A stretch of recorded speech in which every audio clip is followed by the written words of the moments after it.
ফুটবলে FIFA Asian cup কি? কাদের নিয়ে আয়োজন করা হয় এই টুর্নামেন্ট? ফিফা এশিয়ান কাপে খেললে আদৌ কি বাংলাদেশ ফুটবল দলের কোনো লাভ হবে, কিংবা এই টুর্নামেন্টে খেললে ফিফার টিম র্যাঙ্কিংয়ে কোনো পয়েন্ট পাওয়া যাবে কি? দর্শক, আজকের ভিডিওতে সবকিছু নিয়ে বিস্তারিত আলোচনা করব।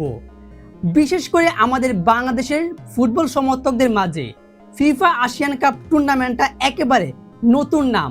তার কারণটা আমরা সবসময় বাংলাদেশের ফুটবলে সাব চ্যাম্পিয়নশিপ কিংবা এশিয়ান কাপ টুর্নামেন্ট নামে শুনে এসেছি, কারণ বাংলাদেশ ফুটবল দল সাব চ্যাম্পিয়নশিপ এবং এশিয়ান কাপ টুর্নামেন্টে কন্টিনিউ খেলেছে, যার কারণে আমরা কখনোই ফিফা এশিয়ান কাপ খেলিনি। আসলে ফিফা এশিয়ান কাপ এবং সাব চ্যাম্পিয়নশিপের মধ্যে পার্থক্য কোথায়? প্রথম কথা হচ্ছে, সাব চ্যাম্পিয়নশিপ হলো পুরো এশিয়া মহাদেশের মধ্যে মাত্র দক্ষিণ এশিয়ার দলগুলো, কয়েকটা দল, 6টা 5টা 10টা দল মিলে এই সাব চ্যাম্পিয়নশিপ টুর্নামেন্ট আয়োজন করা হয়। এবং কি অপরদিকে এশিয়ান কাপটা হচ্ছে পুরো এশিয়া মহাদেশের মধ্যে কয়েকটা কিংবা কিছু শক্তিশালী দল নিয়ে আয়োজন করা হয়, যেখানে থাকে সিঙ্গাপুর, মালয়েশিয়া, ইন্দোনেশিয়া, ভিয়েতনাম, থাইল্যান্ডের মতো দলগুলো। এবং কি এই এশিয়ান কাপ কিন্তু এর আগে কখনোই ফিফার অনুমোদিত ছিল না, তবে 2026 সালে এই এশিয়ান কাপটা ফিফার অনুমোদিত হচ্ছে। অর্থাৎ এই ফিফা এশিয়ান কাপের মূল আয়োজন কিন্তু এবার ফিফা নিজেই তৈরি করছে কিংবা ফিফা আয়োজন করবে, যেখানে প্রথমবারের মতো সুযোগ পেয়েছে দক্ষিণ এশিয়ার একটা ফুটবল দেশ, বাংলাদেশ ফুটবল দল। এর আগে কখনোই বাংলাদেশ ফুটবল দল এশিয়ান কাপে প্রস্তাব পায়নি।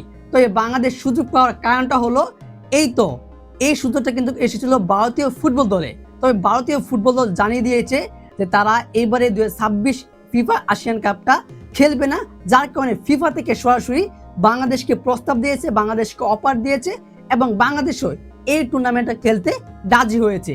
এবং কি এই ফিফা এশিয়ান কিন্তু এবারে 2026-এ অনুষ্ঠিত হবে ইন্দোনেশিয়ার মাটিতে আগামী 24 সেপ্টেম্বর থেকে 6 October.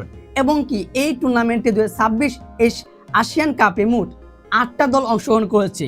Bangladesh, Indonesia, Malaysia, Singapore, Thailand, Vietnam, Philippines এবং পাকিস্তান ভারত কিন্তু দক্ষিণ এশিয়ার মধ্যে সবচেয়ে বড় একটা ফুটবল শক্তিশালী দল, যার কারণে কন্টিনিউ কিন্তু আগে থেকে ভারত এবং পাকিস্তান খেলতো। তবে এবার ভারতের পরিবর্তে বাংলাদেশের সুযোগ পেয়েছে। এবার আসি, এখানে খেললে বাংলাদেশ ফুটবল দলের লাভটা হবে কোথায়? হ্যাঁ, বাংলাদেশ ফুটবল দলের এই টুর্নামেন্টটা খেললে লাভ হবে। সেটা হচ্ছে ফিফার র্যাঙ্কিংয়ে থাকা, মানে বাংলাদেশের উপরে থাকা কয়েকটা দলের সাথে খেলবে, যেরকম আপনি Indonesia, Singapore, Malaysia, Thailand, Vietnam, ফিলিপাইনের দলের বিপক্ষে বাংলাদেশ এই টুর্নামেন্টে লড়াই করবে। এবং কি তাদের বিপক্ষে লড়াই করলে কিন্তু বাংলাদেশ অনেকটা অভিজ্ঞতা অর্জন করবে এবং কি তাদের বাংলাদেশ ফুটবলের মানটা অনেকটা এগিয়ে যেতে পারে যদি এই টুর্নামেন্টটা বাংলাদেশ সুন্দরভাবে খেলতে পারে। তাছাড়াও আগামী যে নভেম্বর মাসে শুরু হবে বাংলাদেশের মাটিতে 2026 সাব চ্যাম্পিয়নশিপ, সেই সাব চ্যাম্পিয়নশিপের কিন্তু প্রস্তুতি টুর্নামেন্ট কিংবা প্রস্তুতি ম্যাচ হিসেবে কিন্তু বাংলাদেশ ফুটবল ফেডারেশন এই টুর্নামেন্টটা বেছে নিয়েছে 2026 ফিফা এশিয়ান কাপ, যেখানে বাংলাদেশ ফুটবল দল খেলে লাভ হবে এইটাই যে বড় বড় কয়েকটা কিংবা ভিন্ন কয়েকটা দলের সাথে বাংলাদেশ ফুটবল খেলার সুযোগ পাবে, তাদের প্লেয়ারদেরকে চিনবে কিংবা তাদের কৌশলগুলো তারা বাংলাদেশ বুঝতে পারবে এবং তাদের বিপক্ষে লড়াই করবে। এখন প্রশ্ন হচ্ছে যে এই ম্যাচটা খেললে কি বাংলাদেশ কিংবা এই টুর্নামেন্টে ফিফার র্যাঙ্কিংয়ে কি টিম পয়েন্ট পাবে?